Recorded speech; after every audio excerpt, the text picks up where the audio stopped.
செல்வங்களே,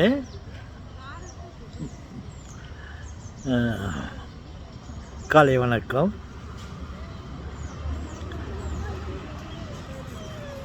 என்னை ஒரு குழந்தை ஒரு கேள்வி கேட்டது. இது பழைய கேள்விதான். இதற்கு முன் மற்றொரு குழந்தை கேட்டது, தாத்தா, உலகம் எப்போது அழியும்? யாரால் அழிக்கப்படும்? எந்த நாட்டின் வலிமையால் இந்த உலகத்தை அழிக்க முடியும்? அமெரிக்கா, ரஷ்யா, சைனா, இந்தியா, இது போன்ற வேறு நாடுகளால் அழிக்கப்படுமா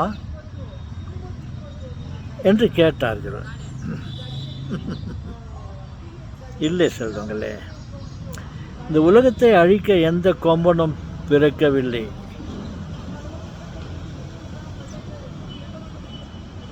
எந்த கொம்பனும் பிறக்கவில்லை. யாராலும் இந்த உலகத்தை அழிக்க முடியாது.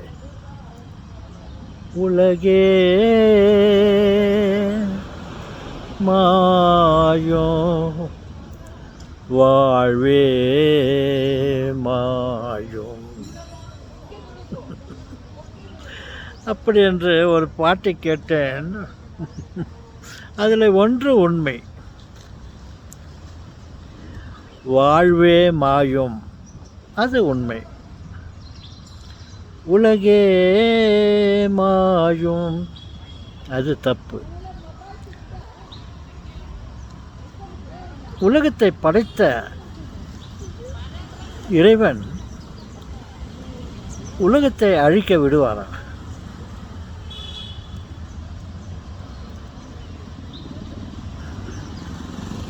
உலகம் அழியப் போவதில்லை செல்வங்களே.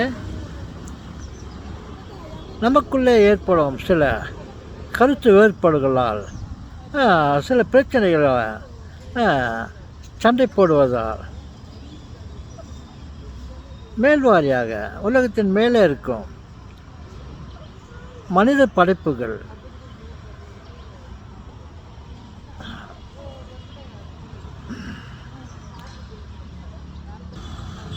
ஒருவேளை நிலை மாறலாம், உருக்குலையலாம்.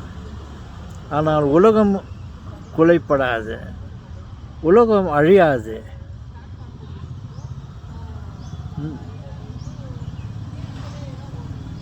உலகத்திலே பல மாற்றங்கள் காண இருக்கிறோம். அவைகளெல்லாம் ஒன்றன் பின் ஒன்றாக உருவெடுத்து கொண்டே வரும். ஆனால் இந்த உலகம் அழியப் போவதில்லை என் செல்வங்களே. இந்த உலகத்தில் முதல் உலக யுத்தம், இரண்டாவது உலக யுத்தம் எல்லாம் வந்தது. மூன்றாவது உலக யுத்தம் வரும் என்று பார்த்தால் எல்லாம் வராமலே இருக்குது தாத்தா. வரும் என் செல்வங்களே, யுத்தம் வரும், மூன்றாவது போர் வரும், இன்னும் பல போர்கள் ஒன்றன் பின் ஒன்றாக வந்து கொண்டே இருக்கும். எந்த போரினாலும் உலகம் அழியப் போவதில்லை. ஆமாம் தாத்தா, நாங்களாம் பயந்து நின்றோம் தாத்தா. உலகம் எப்போ அழிய போகுது, இல்லைனாக்கா உலகம் எப்போ அழிய போகுதுன்னு தெரிஞ்சுக்கலான்னு பார்க்குறேன் தாத்தா. நீங்கள் என்ன தாத்தா எப்படி சொல்கிறீங்க? ஆமாம் செல்வங்களே, உலகம் அழியாது. இத்தனை காலம் எத்தனையோ மனிதர்கள் வாழ்ந்தார்கள்.